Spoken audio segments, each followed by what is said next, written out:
Hey drama lovers, welcome back to drama time you for you. अगर आपको वो fantasy ड्रामे पसंद है जहां मेन कैरेक्टर स्टोरी या नॉवेल के अंदर पहुंच जाता है, तो यह ड्रामा सिर्फ आपके लिए है। आज हम बात कर रहे हैं brand new Chinese historical fantasy romance drama की, a dream within a dream. एक ऐसी कहानी जहां सपना, स्क्रिप्ट और सर्वाइवल सब कुछ उल्टा पुल्टा हो जाता है। तो कहानी शुरू होती है सॉन्ग क्याओयू से, एक स्ट्रगलिंग एक्ट्रेस जो सिर्फ बैकग्राउंड रोल्स में नजर आती है। उसके सपने बड़े हैं, लेकिन जिंदगी में मिलते हैं सिर्फ स्ट्रगल्स।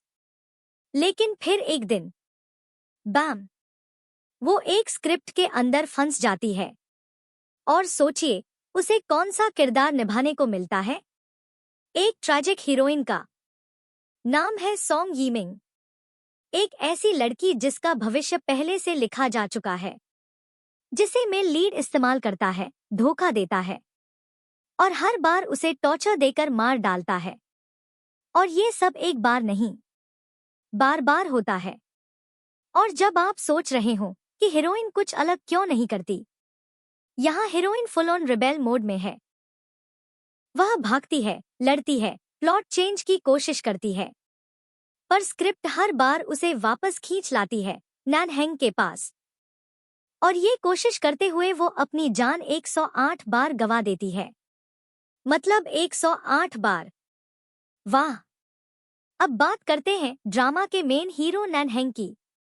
ये है कोल्ड, रूथलेस और पूरी तरह से खलनायक की तरह, जो दूसरों का यूज करता है, तोड़ता है, और हीरो के नाम पर ये एक खलनायक है।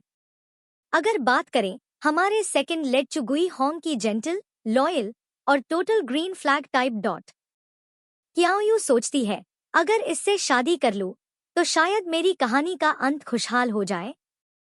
But drama god said, denied, nope, not possible. हर अटेम्प्ट हार्ट ब्रेक या डेथ लूप में खत्म होता है। और जब लगता है कि इससे ज्यादा क्रेजी नहीं हो सकता, वही होता है। एक मिस्टीरियस चाकेटर एंटर करता है, ली शिलियू। भाई, इसका क्या सीन है? न तो स्क्रिप्ट में है, न ही रूल्स का पालन करता है। कभी भी कहीं भी आ जाता है, नैनहेंग को चुनौती देता है और सॉन्ग क्याओयू की रक्षा करता है। स्क्रिप्ट उसे कंट्रोल ही नहीं कर पाती। तो सवाल यह है, क्या ली शिलियू कोई ग्लिच है, स्क्रिप्ट का एडिटर, या कोई अंधी शक्ति जो कहानी को फिर से लिख रही है? देखो इस लव स्टोरी को जो कभी लिखी ही नहीं गई थी, पर फिर भी खुद को जीने पर मजबूर कर देती है। जब एक स्क्रिप्टेड विलियन सच में प्यार करने लगता है और हीरोइन अपनी किस्मत खुद लिखने निकल पड़ती है, तो मिलती है एक ऐसी कहानी जिसे भूलना मुश्किल है। अगर आपको tragic fantasy, time loops, love triangles और मिस्टीरियस ट्विस्ट्स पसंद है, तो यह ड्रामा आपके लिए परफेक्ट है। अगर आपको यह रिव्यू पसंद आया हो तो लाइक, सब्सक्राइब और कमेंट जरूर करो। मिलते हैं अगले ड्रीमी ड्रामा के साथ। Till then, stay dreamy.